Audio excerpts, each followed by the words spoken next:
Hello viewers, எல்லாருக்கும் வணக்கம். நம்ம இந்த வீடியோவில் 26th December 2023 மார்க்கெட் அப்டேட்டை பார்க்கலாம். அப்புறம் stocks, Divi's labs, Hero MotoCorp, NTPC இதெல்லாம் இதுக்காக ரேலி ஆச்சுது. இன்ஃபோசிஸ், பஜாஜ் ஃபின்சர்வர், அப்புறம் பஜாஜ் ஃபினான்ஸ் இதெல்லாம் இதுக்காக டிக்ளைன் ஆச்சுது. எஃப்எஸ்டிஎஸ் இவங்களில் வந்து எவ்வளோ க்ரோர்ஸ்க்கு ஸ்டாக்ஸை பை அண்ட் செல் பண்ணியிருக்கிறாங்க. கிஃப்ட் நிஃப்டி வந்து எப்படி க்ளோஸ் ஆச்சுது. அப்புறம் யூஎஸ் மார்க்கெட் வந்து இதுக்காக ரேலி ஆச்சுது. கிரிப்டோ இதுக்காக விழுந்துச்சு. அப்புறம் க்ரூட், கரன்சி, கோல்டு இதோட ரேட்ஸ் எல்லாத்தையும் நம்ம இந்த வீடியோவில் பார்க்கலாம். ஃபஸ்ட்டு வந்து மார்க்கெட் அப்டேட்டை பார்த்துடலாம். அதுக்கு முன்னாடி நீங்கள் இந்த சேனலை சப்ஸ்கிரைப் பண்ணாமல் இருந்தால் மறக்காமல் சப்ஸ்கிரைப் பண்ணுங்கள். அப்படியே அந்த பெல் ஐக்கானையும் கிளிக் பண்ணிங்கன்னா டெய்லி அப்டேட்ஸ் தவறாமல் கிடைக்கும். நிஃப்டி பார்த்திங்கன்னா 91 பாயிண்ட்ஸ் ரேலி ஆச்சுது. சென்செக்ஸ் வந்து 229 பாயிண்ட்ஸ் வந்து ரேலி ஆகிருக்குது. ஸோ ஒரு பெரிய டிப்பு வந்துச்சு. அதுக்கப்புறமா வந்து மார்க்கெட் வந்து அப்சைடு தான் மூவ் ஆகிட்டுருக்குது. ஸோ அதுவும் வந்து கொஞ்சம் கிராஜுவலாகவே மூவ் ஆகிட்டுருக்குது. ரொம்ப வயலண்ட்டாக எந்த மூவும் அது பண்ணலை. அப்புறம் ஸ்டாக்ஸை பார்த்தோன்னா 42 ஸ்டாக் வந்து ரேலி ஆகிருக்குது. மொத்தமே 8 ஸ்டாக் மட்டும்தான் ஃபால் ஆகிருக்குது. ஃபால் ஆன ஸ்டாக்ஸுமே மேஜராக பார்த்திங்கன்னா டெக்னாலஜி ரிலேட்டட் ஸ்டாக்ஸ் தான். ஏன்னா டெக்னாலஜி செக்டார் தான் வந்து நிஃப்டிலேயே நெகட்டிவில் க்ளோஸ் ஆச்சுது. மிச்சம் எல்லா செக்டாருமே வந்து பாசிட்டிவாக தான் க்ளோஸ் ஆச்சுது. டிவி லேப்ஸை பார்த்தோம் அப்படின்னா 168 பாயிண்ட்ஸ் வந்து ரேலி ஆகிருக்குது.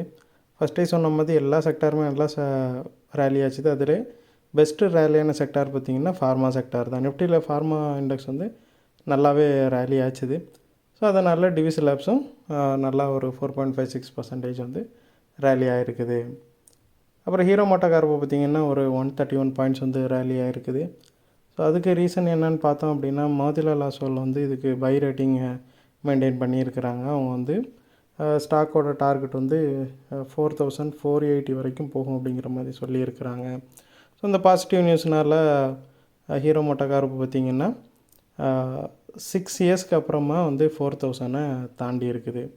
ஸோ அது மட்டும் இல்லாமல் இன்னொரு நியூஸ் பார்த்தோம் அப்படின்னா 2 வீலர்ஸ்லேயே வந்து அதிகமான சேல் ஆனதுன்னு பார்த்திங்கன்னா ஹீரோ பைக்ஸு தான். ஸோ குறிப்பாக வந்து ஹீரோ ஸ்ப்ளெண்டர் வந்து நல்லாவே அதிகமான அளவுக்கு சேல் ஆகிருக்குது. அப்புறம் என்டிபிசியை பார்த்தோம் அப்படின்னா அவங்களோட ரினியூவபிள் எனர்ஜி வந்து ஒரு ஏலத்தில் வந்து 900 மெகாவாட் சோலார் ப்ராஜெக்டை வந்து வின் பண்ணியிருக்கிறாங்க. ஸோ இதோ என்டிபிசியோட ரினியூவபிள் எனர்ஜி வந்து இதை வின் பண்ணியிருக்குது. ஸோ அந்த நியூஸ்னால என்டிபிசி ரேலியாக இருக்குது. அப்புறம் இன்ஃபோசிஸை பார்த்தோம் அப்படின்னா 18 பாயிண்ட்ஸ் வந்து விழுந்துருக்குது. ஸோ இதுக்கு ரீசன் என்னன்னு பார்த்தோம் அப்படின்னா குளோபல் கிளைண்ட் ஒருத்தவங்க வந்து இவங்க கூட ஒரு $1.5 பில்லியன் அளவுக்கு வந்து ஒரு டீல் வச்சுருந்தாங்க. ஸோ அந்த டீலை வந்து இப்போது டெர்மினேட் பண்ணியிருக்கிறாங்க. அந்த டீல் வேண்டான்னு சொல்லிட்டு அவங்க க்ளோஸ் பண்ணியிருக்கிறாங்க. இது வந்து ப்ராஜெக்ட் ரிலேட்டடான டீல்னு சொல்லப்படுது. ஸோ இதனால் பார்த்திங்கன்னா இன்ஃபோசிஸ் வந்து கொஞ்சமாக விழுந்துருக்குது. ஏன்னா இது ஒரு மெகா கான்ட்ராக்டு. ஸோ அதை வந்து டெர்மினேட் பண்ணது வந்து இன்ஃபோசிஸ்க்கு கொஞ்சமாக நெகட்டிவாக பார்க்கப்படுது. அப்புறம் பஜாஜ் ஃபின்சர்வ் பார்த்திங்க அப்படின்னா ஒரு 26 பாயிண்ட்ஸ் வந்து விழுந்துருக்குது. பஜாஜ் ஃபினான்ஸ் வந்து ஒரு 133 பாயிண்ட் வந்து விழுந்துருக்குது. ஸோ இந்த ரெண்டுக்குமே வந்து சேம் ரீசன் தான். அது என்னன்னு பார்த்தோம் அப்படின்னா ஆர்பிஎல் பேங்க்கும் பஜாஜ் ஃபின்சர்வும் சேர்ந்து வந்து பிராண்டடாக வந்து ஒரு கிரெடிட் கார்டு வந்து கொடுத்துட்ருக்குறாங்க. ஸோ இந்த கிரெடிட் கார்டுக்கு வந்து ஆர்பிஐ வந்து சில கன்சர்ன்ஸை வந்து ரைஸ் பண்ணியிருக்கிறாங்க. இது ரிலேட்டடாக வந்து இந்த பார்ட்னர்ஷிப் வந்து ஒரு 2 இயர்ஸ்க்கு எக்ஸ்டெண்ட் பண்ணுறதா கேட்டிருந்தாங்க பஜாஜ் ஃபின்சர்வர் வந்து ஆர்பிஐ கிட்ட. பட் ஆர்பிஐ வந்து அவங்களுக்கு சில கன்சர்ன்ஸ் இருக்கிறதுனால 1 இயர் தான் வந்து எக்ஸ்டென்ஷன் கொடுப்போம் அப்படிங்கிற மாதிரி சொல்லியிருக்கிறாங்க இந்த பிராண்டட் கிரெடிட் கார்டுக்கு. ஸோ அதனால் பார்த்திங்கன்னா அந்த ரெண்டுமே வந்து விழுந்துருக்குது. ஏன்னா நிறையா விஷயங்களில் வந்து நிறையா ப்ராடக்ட்ஸ் வந்து ரீசெண்ட் டேஸில் வந்து ஆர்பிஐ வந்து கொஞ்சம் கன்சர்ன் தெரிவிச்சிருக்கிறாங்க. பஜாஜ் ஃபினான்ஸோட இது ஏற்கனவே ஒரு 2 ப்ராடக்டில் வந்து இவங்க நிறைய கன்சர்ன்ஸ் வந்து சொல்லியிருந்தாங்க. அப்புறம் எஃப்ஐஸை பார்த்தோம் அப்படின்னா $95 crore வந்து செல் பண்ணியிருக்கிறாங்க. 6வது கண்டினியூஸ் டேவாக செல் பண்ணுறாங்க. இன்றைக்கி வந்து பெரிய அளவுக்கு செல் எதுவும் இல்லை. டிஎஸை பார்த்தோம் அப்படின்னா ஒரு 167 crore வந்து பை பண்ணியிருக்கிறாங்க. 6வது கண்டினியூஸ் டேவாக பை பண்ணியிருக்கிறாங்க. அப்புறம் கிஃப்ட் நிஃப்டி பார்த்தோம் அப்படின்னா ஒரு 31 பாயிண்ட்ஸ் வந்து ரேலி ஆகிருக்குது. ஸோ இது எதை காட்டுது அப்படின்னா நாளைக்கு வந்து மார்க்கெட் ஸ்லைட்டாக பாசிட்டிவ் சைடில் ஓப்பன் ஆக வாய்ப்பு இருக்குது. பட் கன்சால்டேஷனை நோக்கியும் போயிட்டுருக்குது. கொஞ்சமாக கரெக்ஷன் ஆகிறதுக்கும் வாய்ப்புகள் அதிகமாகவே இருக்குது மார்க்கெட்டில். அப்புறம் இந்தியா விக்ஸை பார்த்திங்கன்னா 14.67 இருக்குது. யூஎஸ் விக்ஸு 12.99 இருக்குது. ஸ்டில் வந்து யூஎஸ் விக்ஸ் வந்து இந்தியா விக்ஸை விட கம்மியாக தான் இருக்குது. அப்புறம் யூஎஸ் மார்க்கெட்டை பார்த்தோம்னா டவ் வந்து 159 பாயிண்ட்ஸ் வந்து ரேலியாக இருக்குது. S&P 500 20 பாயிண்ட்ஸ் ரேலியாக இருக்குது. நாஸ்டாக் வந்து 81 பாயிண்ட்ஸ் வந்து ரேலியாக இருக்குது. ஸோ இந்த வருஷத்துலேயே பார்த்திங்கன்னா இந்த சாண்டா கிளாஸ் ரேலின்னு சொல்லுவாங்க இந்த டிசம்பர் மாதத்துல இந்த ரேலியை. ஸோ அது வந்து நல்லா ஒரு அவுட்புட்டை கொடுத்துருக்குது. நல்ல ரிட்டர்னை வந்து இன்வெஸ்டர்ஸுக்கு கொடுத்துருக்குது. அது மட்டும் இல்லாமல் ஒரு 2 ஹவுசிங் இண்டெக்ஸஸ் வந்து வந்துச்சு. அது மட்டும் இல்லாமல் ஃபெட்ரலோட ரிசர்வ் காஜும் வந்து வந்துச்சு. ஸோ இது எல்லாமே வந்து நினச்சதை விட ரொம்பவே கம்மியான அளவுக்கு வந்திருக்குது. ரொம்ப பாசிட்டிவாக மார்க்கெட்டுக்கு பெனிஃபிட் தர்ற மாதிரி வந்திருக்குது.